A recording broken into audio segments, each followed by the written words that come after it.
And I took this and proceeded to leave the office, at which point the security guard stopped me, and one of them said, "What is that you have there, Mr. Sheehan?"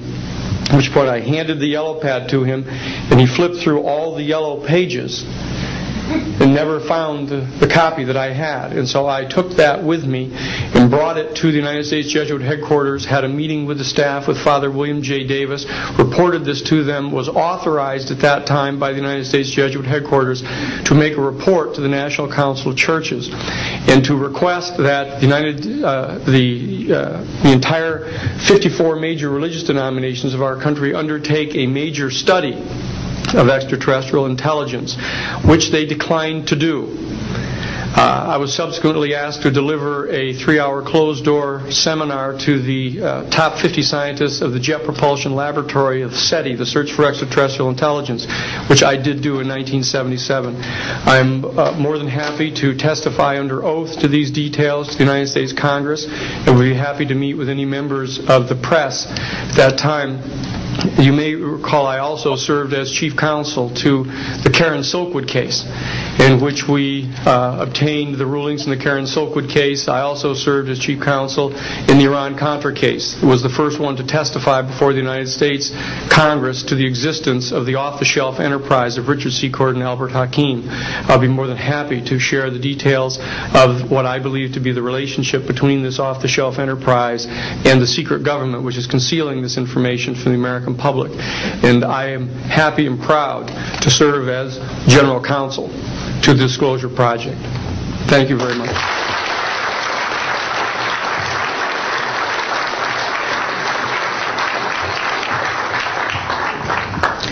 Good morning. My name is Carol Rosen. In 1974, after being a 6th grade school teacher, I was introduced to the late Dr. Wernher von Braun, in the U.S. the father of rocketry. In my first meeting with him, during that first 3.5 hours, he said to me, "Carol, you will stop the weaponization of space." And I said, teachers don't stop until June. He said, "No, you have to understand.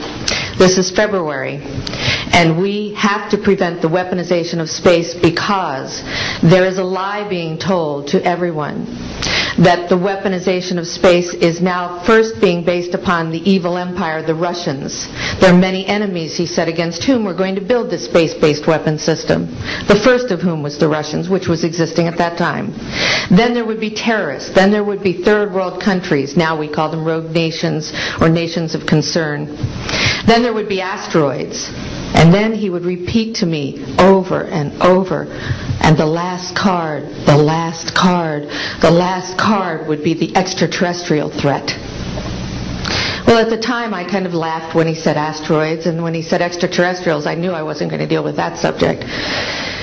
And now we hear on the news just today, this week, that they've slid in another enemy. Only this time we're going to protect our satellites. In other words, we have to have some reason to spend these trillions, to waste these dollars on a space-based weapon system, and they're all lies. This is a system, he told me, that would never protect anyone. Even back then, he talked about suitcase bombs. He talked about chemical, viral, bacterial, biological warfare, that these space-based weapons would never protect us against. And then he told me that, in fact, if you travel around the world, which I did after he died in 1977, I met with people in over 100 countries who were friends.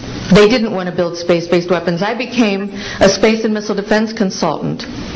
And I worked with people around the world. I became an advisor to the People's Republic of China. They don't want to build a space-based weapon system. And he told me back then that they didn't. He said, "Go to Russia. They're considered to be the enemy." I got on a plane by myself. When I got to Russia, I had a list of people that I had read out of the newspaper. Chernenko was in office then. He was the only one I didn't get a chance to meet. They introduced me to everyone when I got there. And when I got back, I said, "Oh my Lord, this man is telling the truth. There is no threat." And I've been waiting until this day for 27 years, and I'm expecting the spin to happen, because he also explained to me that as a military strategist, as a person who worked on the MX missile, which I did later, He said, you will find that there is going to be a spin to find some enemy against whom we have to build space-based weapons. And now we should expect the spin, because he said part of the formula for the intelligence community is if they might have a weapon, then we have to consider that they do have these weapons. So now they do have these weapons, so now we have to build these weapon systems. And that's the formula, except that it's all based on a lie. And we have witnesses here today that have shown you that these extraterrestrial beings, that these craft that have come here are now not UFOs, they're identified flying objects, and we know that they have beings in them. And we have witnesses here who have told you that they can shut down our missile silos, they can stop a rocket going into space that's a test. We have witnesses here who have worked in the classified departments who have the courage to come forward here to support what Wernher von Braun told me back in 1974 to 77. And I will testify before the Congress that when I founded the Institute for Security and Cooperation in Outer Space, which I shut down a few years ago because I didn't believe we had a chance with this huge, integrated around the world, complex weapon system, that we had any chance at all of transforming that war industry into a space industry that could provide benefits, like Dr. Greer has said, of global warming. We can end that situation of that problem. We can end the energy crisis. We can build now non-polluting technologies. Wernher von Braun used to tell me that we could have cars back then that drove around off the ground. He described this to me on beams so that we have no pollution on this planet. And we can solve the problems of the people that are urgent and potential, and the other animals and the other cultures on Earth and in space. And we can end the arms race without dislocating the industry jobs, without disrupting the economy, by transforming, Wernher von Braun told me, the war industry into a global cooperative space industry that will provide, he said, finally, more jobs and profits on this planet than during any hot or cold wartime, more products and services that can be applied directly to solving the problems of this planet.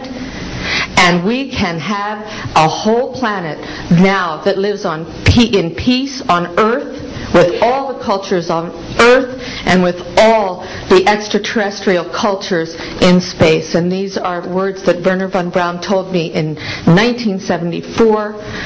And I will testify before the Congress under oath about everything I have said and more. Thank you.